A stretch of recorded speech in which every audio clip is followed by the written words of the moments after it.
अस्सलाम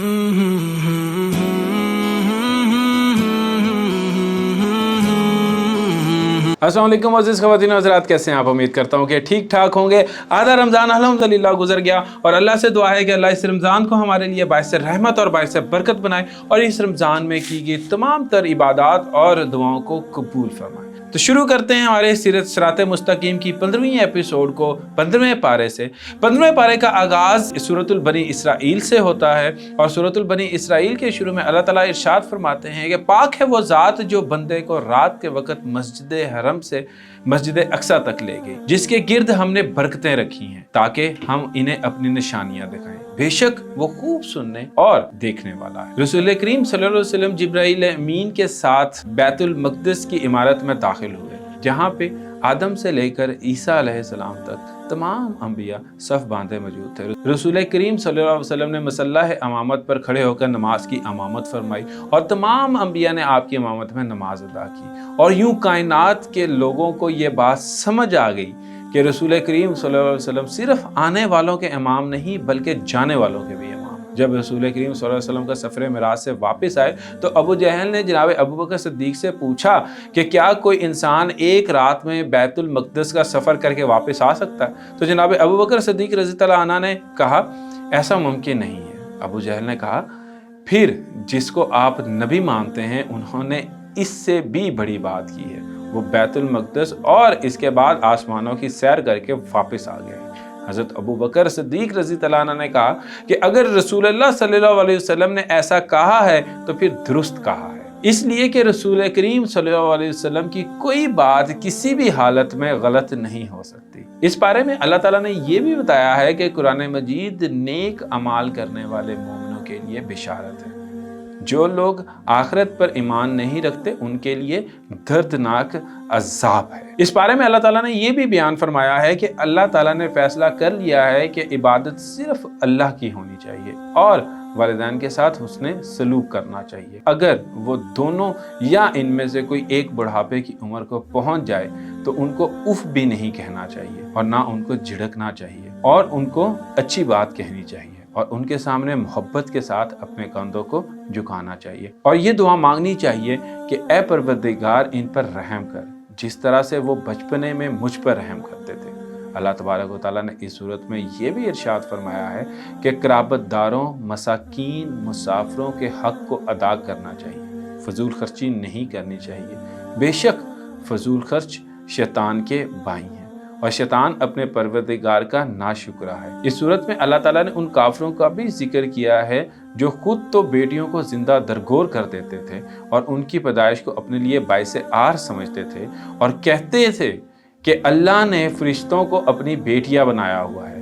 यानी एक तो अल्लाह की औलाद बनाते हैं और उसके बाद औलाद भी वो बनाते हैं जिसको वो खुद कबूल करने पर तैयार नहीं। अल्लाह ताला ने इनकी मजम्मत करते हुए कहा कि तुम्हारे रब ने तुम्हारे लिए बेटे खास कर दिए हैं और फरिश्तों को अपनी बेटियां बना लिया है। हकीकत ये है कि तुम एक बहुत बड़ी बात कह रहे हो। इस सूरत में अल्लाह ताला ने यह भी बताया है कि क़यामत के दिन अल्लाह ताला हर शख्स को उसके इमाम के नाम से बुलाएंगे, यानी कि जिसकी पैरवी इंसान करता है उसी की निस्बत से इंसान को बुलाया जाएगा। इस सूरत में फजर के वक्त कुरान मजीद की तिलावत का जिक्र किया गया है।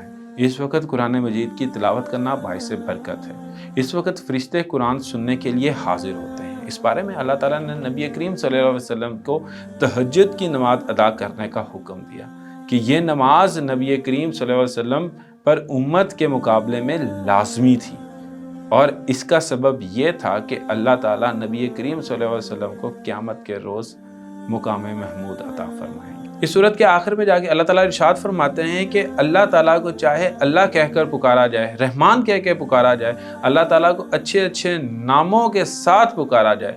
सूरतुल बनी इसराइल के बाद सूरतुल कहफ है। सूरतुल कहफ में अल्लाह ताला फरमाते हैं कि कुरान मजीद बिशारत देता है कि नेक अमल करने वाले मुसलमानों को इनके लिए बड़े अजर को तैयार कर दिया गया है और डराता है उन लोगों को जिन्होंने अल्लाह ने बेटा बनाया हुआ है। इसमें ईसाइयों और यहूदियों को डराया गया है। ईसा और उज़ैर को अल्लाह का बेटा कहते थे।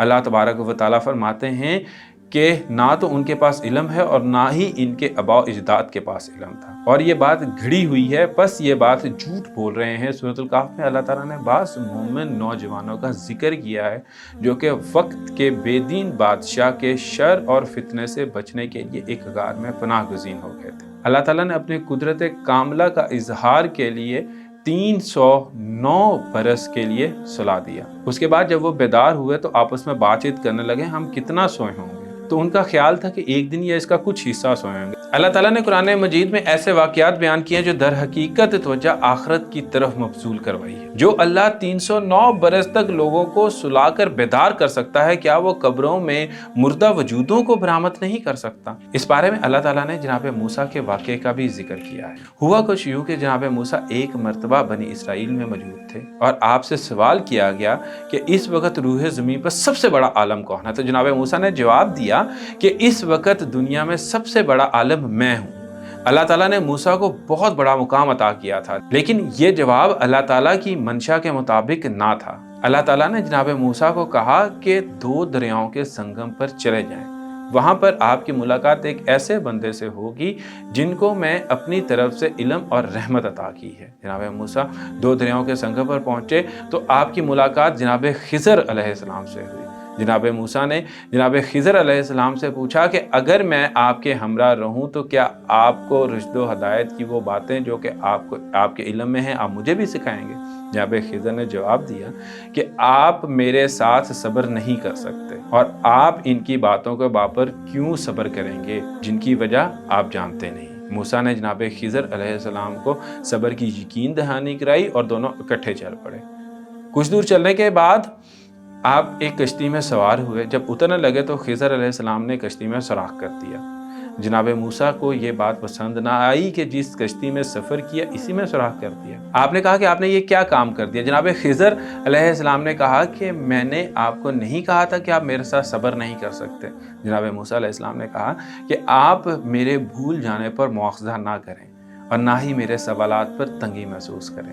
جناب خضر اور موسیٰ علیہ السلام پھر چل کچھ آگے جا کر ایک خوبصورت بچہ نظر آیا۔ جناب خضر علیہ السلام نے بچے کو قتل کر ڈالا۔ جب موسیٰ علیہ السلام سے نہ رہا گیا تو پھر انہوں نے جناب خضر علیہ السلام کے عمل پر اعتراض کیا۔ اس کے بعد کیا ہوا یہ ہم اگلے پارے میں بیان کریں گے۔